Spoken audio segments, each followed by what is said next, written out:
Assalamualaikum warahmatullahi wabarakatuh. Waalaikumsalam. Waalaikumsalam. Terima kasih kesempatannya kepada Bu Debi atas kesempatannya memberikan waktu untuk presensi kelompok 5 di manajemen ekowisata ini yang berjudul Pengembangan Keberlangsungan Desa Wisata Berbasis Industri Keramik menjadi Desa Wisata Ekowisata di Desa Melikan Kabupaten Klaten di Jawa Tengah. Adapun kelompok kami yaitu ada Mas Sumarsono dengan absen 001, lalu Mas Johan Yanuar dengan absen 009, dan saya sendiri Taufan Mirza dengan absen 010. Dan berikut adalah Desa Wisata Keramik Pager Juang, Desa Melikan di Kabupaten Klaten. Baik, untuk materi pertama akan disampaikan oleh Mas Sumarsono, dipersilahkan. Terima kasih atas waktunya yang diberikan kepada saya. Tapi sebelumnya, agar kita tidak sepaneng dan kita terkesan santai, boleh kami sampaikan pantun kepada Bu Debi ya. Jalan cepat bukan berlari, jantung sehat hilanglah duri, belajar materi sambil ngopi, ditemani dosen asik bernama Ibu Debi. Terima kasih. Saya lanjutkan saja dengan materi tentang manajemen ekowisata, yaitu dengan pengembangan keberlangsungan desa wisata berbasis industri keramik menjadi desa wisata ekowisata di Desa Melian, Kabupaten Klaten.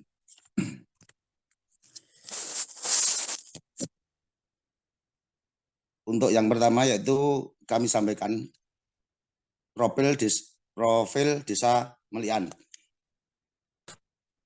Kemarin kami bersama kelompok mengunjungi Desa Melian, yaitu langsung diterima oleh pemerintah desa dan kita melihat peta wisata, peta udara profil Desa Melian. Yang pertama itu luas area Desa Melian 167.628 hektar, terletak di Kecamatan Wedi, Kabupaten Klaten, Jawa Tengah. Adapun 10 hektar yang dijadikan desa wisata pengrajin keramik. Melian menjadi pemerintah desa sejak tahun 1846. Kepala desa yang menjabat di Desa Melian adalah kepala desa kelima, yaitu Bapak Purwanto SKM tahun 2019 sampai 2025. Bisa lanjut Mas, next.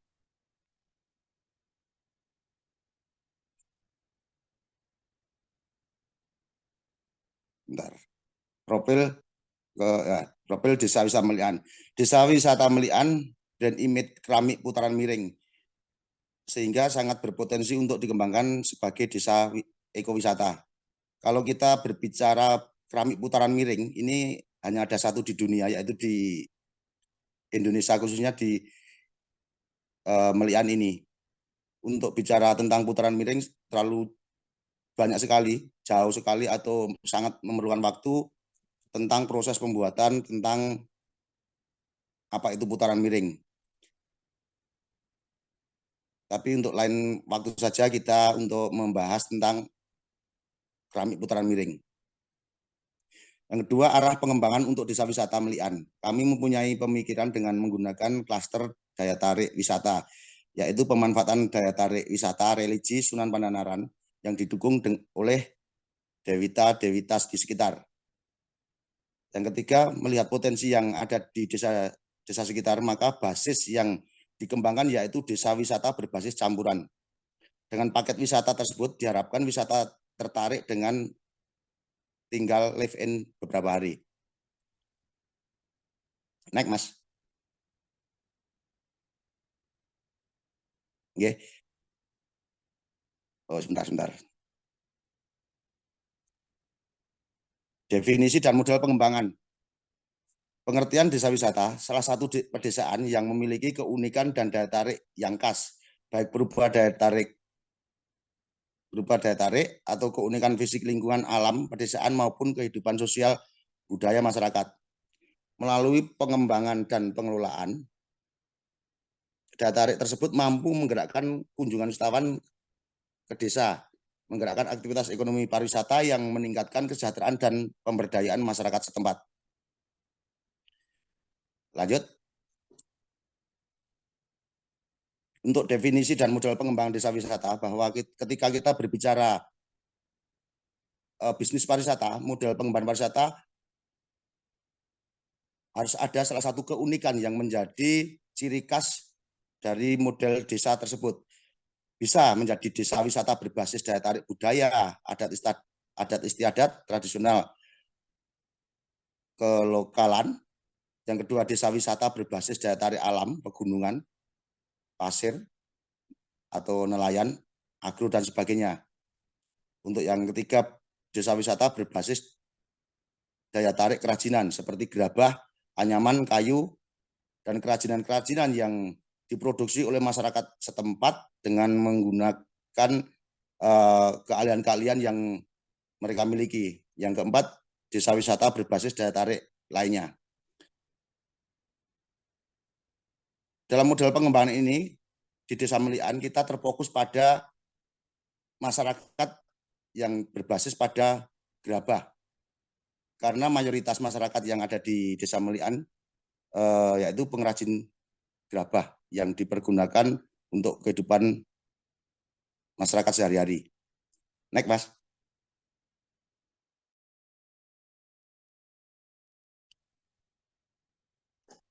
Model klaster daya tarik wisata dengan desa terkait di sekitar. Kami sampaikan di depan tadi bahwa bisnis pariwisata itu bukanlah bisnis ego sektoral, tapi multisektoral yang selalu menggandeng dengan sebutan kolaborasi dengan desa-desa lain, sehingga ada banyak menu yang bisa didapat oleh wisatawan. Sebagai katalis, sebagai pembangunan desa wisata, desa di sekitar desa wisata, misalkan desa 1 ada kerajinan lokal, desa 2 ada homestay, desa 3 pertanian, peternakan, dan perikanan, ada desa keempat kerajinan. Nah, di Desa Melian ini tertumpang dengan desa-desa lain atau objek-objek lain yang tidak hanya satu tujuan saja, sehingga desa itu mampu berkembang. Misalkan di objek wisata Pandanaran, ini menjadi magnet, wisatawan bisa mengunjungi di Desa Melian. Karena di objek wisata Makam Pandanaran sendiri sudah mempunyai satu tingkat kunjungan yang tinggi, yaitu mempunyai ceruk pasar sendiri, sehingga wisatawan yang berkunjung ke Pandanaran nanti diharapkan bisa mengunjungi Desa Wisata Melian. Yang kedua ada Desa Wisata Jarum. Desa Wisata Jarum itu mereka di lokasi ini masyarakatnya berproduksi tentang batik, baik batik kayu, batik kain, yang semuanya menggunakan, yang kebanyakan menggunakan warna alami, yaitu warna-warna dari alam, baik dari dedaunan maupun dari kayu. Yang berikutnya tadi desa penumpang, yaitu Desa Paseban. Desa Paseban sendiri tadi sudah saya sampaikan bahwa di lokasi ini terdapat makam Sunan Pandanaran yang sudah mempunyai daya tarik tersendiri, mempunyai ceruk pasar sendiri, sehingga untuk pengembangan desa wisata Melian itu tidak terlalu mengkhawatirkan, karena sangat dekat sekali dengan desa sekitar yang punya potensi. Lanjut, Mas. Untuk slide selanjutnya mungkin akan dijelaskan oleh Bung Yohan. Untuk waktu dan tempat kami persilakan. Monggo, Mas.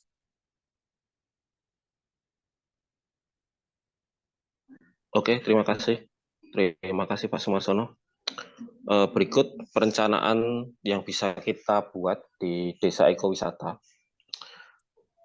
Untuk yang pertama, kita bisa mengadakan di sana festival kuliner seperti penjualan makanan tradisional seperti itu. Kemudian ada edukasi kerajinan keramik.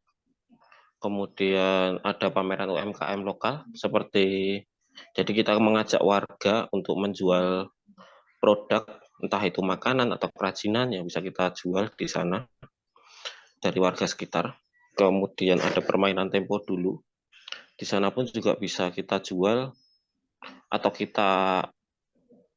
kita berikan area permainan seperti egrang, itu contoh. Kemudian ada gangsing bambu, dakon, dan lain-lain. Kemudian nanti kita juga siapkan untuk musola. Karena sholat 5 waktu, itu wajib. Kemudian kita juga akan adakan lahan parkir yang nomor 1 itu bahkan seharusnya. Karena karena sebuah kunjungan wisata tanpa lahan parkir itu kan kita tidak bisa mengakses ya. Bahkan semua orang wisata itu kebanyakan sekarang membawa mobil pribadi, keluarga. Jadi kita harus menyediakan lahan parkir yang luas. Kemudian penyewaan sepeda mungkin juga buat para turis wisata yang ingin bersepeda di sana.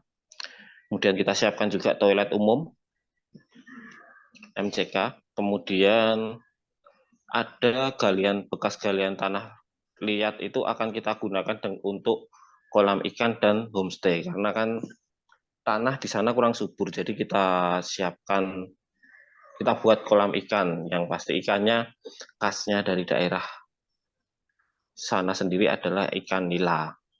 Untuk homestay sendiri juga bisa kita buat paket. Jadi tamu ke sana itu nggak cuma sehari datang, kemudian udah pergi lagi. Pagi datang, sore pergi, itu udah nggak seperti itu. Jadi bisa menginap. Itu nanti juga ada paket. Paketnya full board. Kemudian nanti ada pelatihan-pelatihan seperti membuat keramik miring tadi. Kemudian ada memancing. Nanti ikan malam dibakar, untuk makan malam juga bisa. Untuk harga terjangkau, kita bisa mulai start from 1 juta per 4 orang.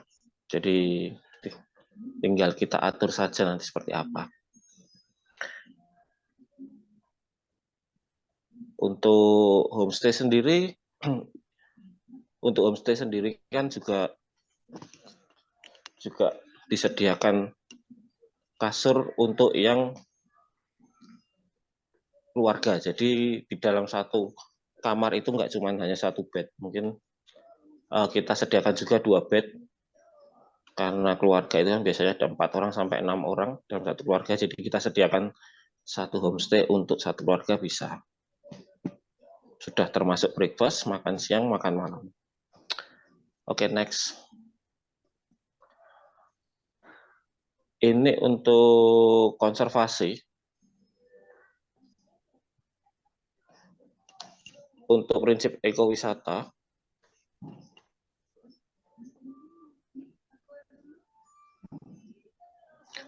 untuk ekowisata sendiri untuk dikonservasi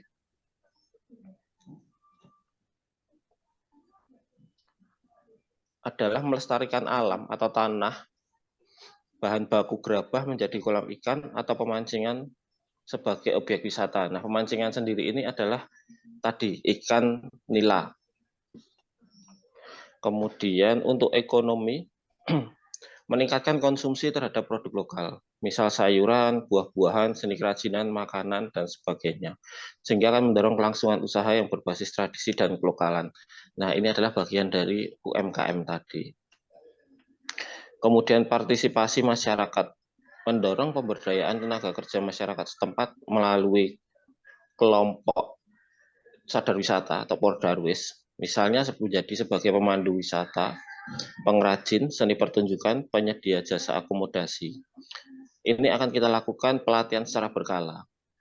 Kemudian kita adakan untuk sertifikasi juga untuk para pemandu wisata, pengrajin, seni pertunjukan, dan penyedia jasa akomodasi agar sesuai dengan standar nasional kerja Indonesia. Kemudian melestarikan kebudayaan, adat istiadat, atau peninggalan leluhur yang berupa kerajinan keramik atau gerabah dengan teknik putaran miring. Kemudian pendidikan, meningkatkan kesadaran pengunjung akan nilai-nilai tradisi dan budaya lokal serta keunikan lingkungan alam yang dimilikinya. Kemudian wisata, kegiatan pariwisata akan meningkatkan permintaan fasilitas kepariwisataan seperti akomodasi, penginapan, makanan, minuman, pertunjukan, dan sebagainya, sehingga mendorong perlunya pengembangan dan peningkatan fasilitas-fasilitas pendukung di pariwisata tersebut. Terima kasih. Untuk selanjutnya, bisa sebelum ke Mas Topan, sebelum ke Mas Topan, saya tambahkan lagi untuk profil wisatawan. Untuk wisatawan yang datang adalah wisatawan psikosentris. Jadi wisatawan yang jarang melakukan perjalanan, menghabiskan uang lebih sedikit di destinasi, memilih naik kendaraan keluarga atau bus pariwisata, kemudian cenderung berekreasi bersama teman, grup, atau keluarga, kemudian membeli banyak souvenir, kemudian memakai jasa pemandu wisata, dan kemungkinan akan kembali lagi ke destinasi sebelumnya. Terima kasih.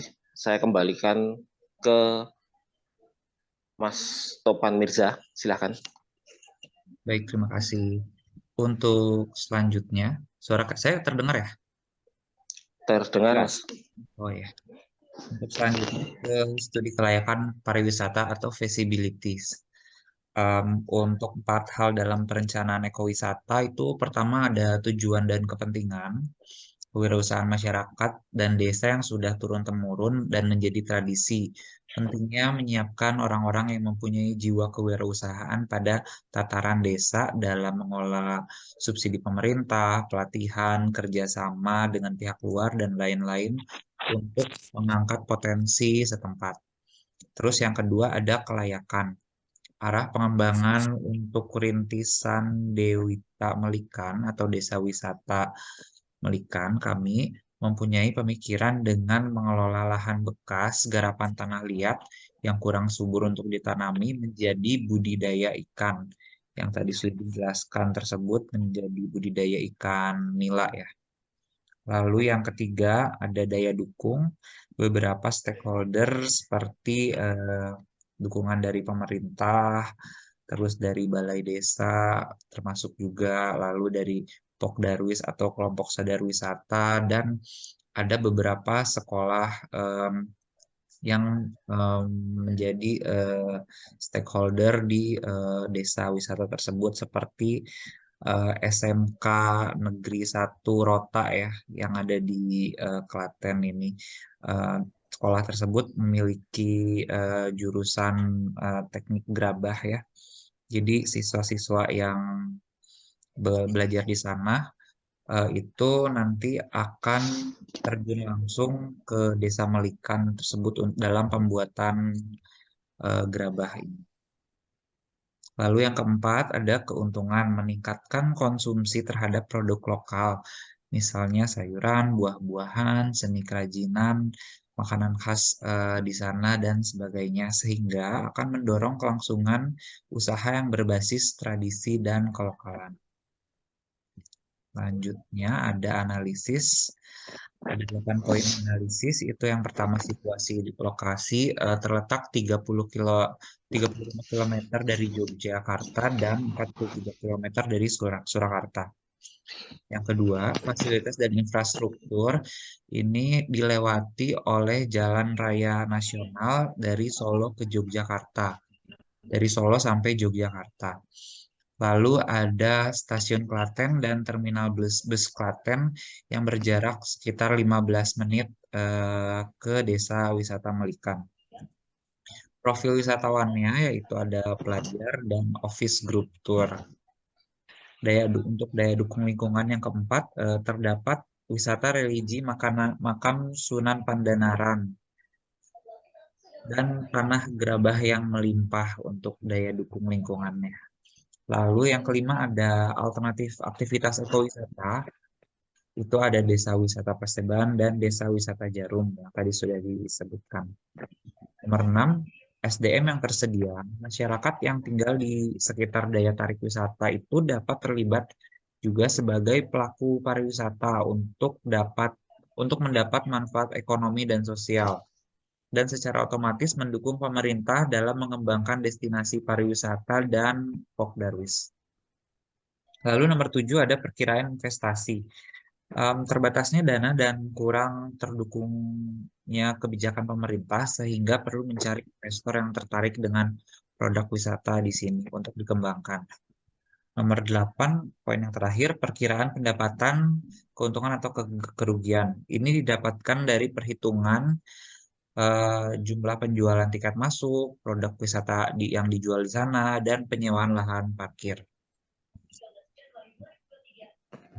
Analisa perspektif, kekuatannya adalah masyarakat sekitar dapat terlibat sebagai pelaku pariwisata untuk mendapat manfaat ekonomi dan sosial. Lalu yang kedua, menyerap tenaga kerja dan membuka peluang usaha di daerah. Yang ketiga, memperkenalkan desa ekowisata baru secara nasional maupun tingkat internasional. Dan yang keempat, membuka akses dan investasi daerah. Untuk kelemahannya, yang pertama, di sini belum terjadi sinergitas, persamaan persepsi dan kesepahaman di setiap tataran atau setiap tingkatan ya. Lalu yang kedua, kesadaran masyarakat tentang sadar wisata dan pemahaman sabta pesona masih rendah. Lalu yang ketiga, terbatasnya sumber daya manusia pariwisata dan belum terjalin jejaring dengan stakeholder. Nomor 4, kelembagaan lemah dan masih bersifat konvensional. Yang kelima, terbatasnya dana dan kurang terdukung kebijakan pemerintah. Lalu masuk ke carrying capacity tourism atau daya dukung lingkungan. Yang pertama, daya dukung fisik atau PCC. Rumusnya PCC ini adalah A, yaitu luas area wisata yang digunakan, dikali 1/B. B itu adalah ruas area gerak yang dibutuhkan, dikali RF. RF itu adalah faktor rotasi. Dan untuk menentukan faktor rotasi atau RF ini, jam buka objek wisata dibagi rata-rata waktu kunjungan. Sehingga dapatlah rumus A itu kita memakai lahan 1 hektar dari 10 hektar desa wisata yang diduduki oleh penduduk lokal. Jadi ada 10.000 meter persegi. B-nya itu 65 meter persegi yang kita dapat dari peraturan Kementerian Pariwisata. RF-nya itu jam buka objek wisata itu 9 jam dan rata-rata kunjungannya itu 2 jam sehingga kita dapat jumlah RF itu sama dengan 4,5 jam. Maka PCC-nya itu atau daya dukung fisiknya itu 10.000 dikali 1/65 dikali 4,5. Maka didapat hasil bahwa PCC itu ada 750 orang per hari daya dukung fisiknya. Lanjut ke daya dukung real carrying capacity, itu memakai PCC yang tadi ya. Jadi PCC dikali CF. Nah, CF ini adalah faktor-faktor atau parameter biofisik lingkungan. Jadi ada faktor curah hujan, ada faktor mata angin, dan lain-lain. Namun untuk kesempatan kali ini saya hanya mendapat data tentang curah hujan yang ada di daerah Klaten di tahun 2017 dari Januari hingga Desember. Maka cara untuk mencari faktor parameter biofisik ini dengan rumus CF sama dengan 1 dikurangin MN per MT. MN ini adalah rata-rata faktor cuaca curah hujan dari Januari sampai Desember.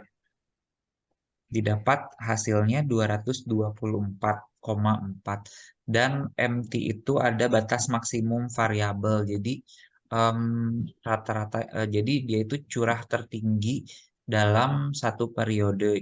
Kita dapatnya 298. Betul, 298. Maka didapatkan RCC sama dengan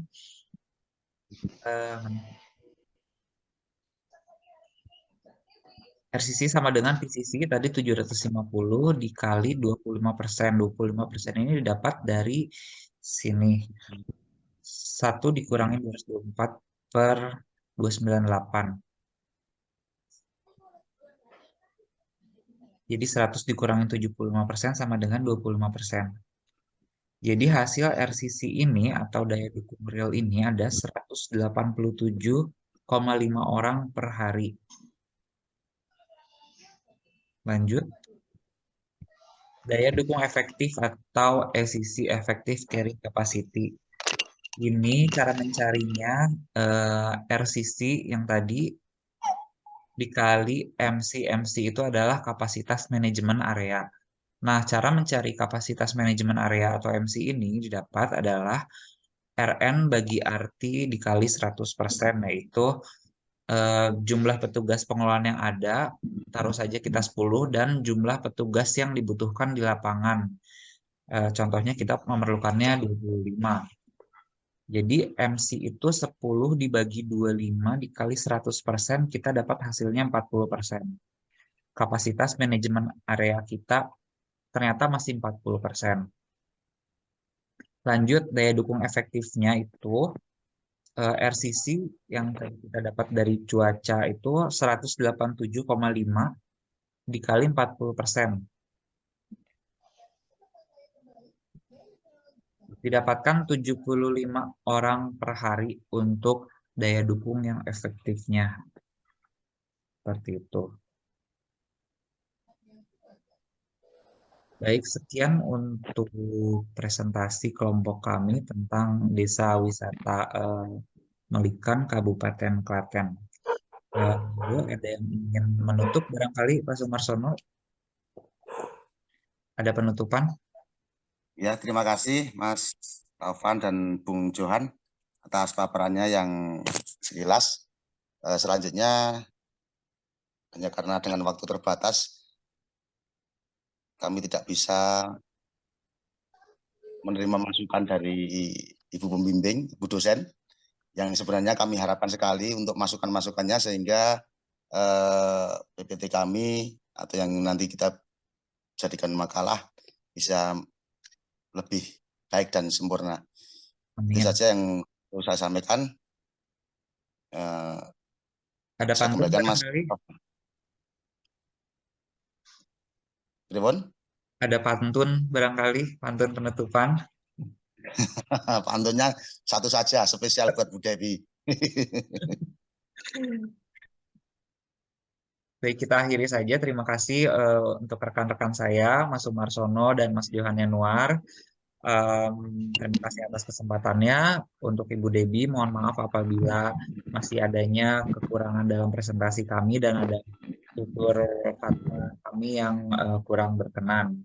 Burung Irian, Burung Cendrawasih, cukup sekian dan terima kasih. Wassalamualaikum warahmatullahi wabarakatuh.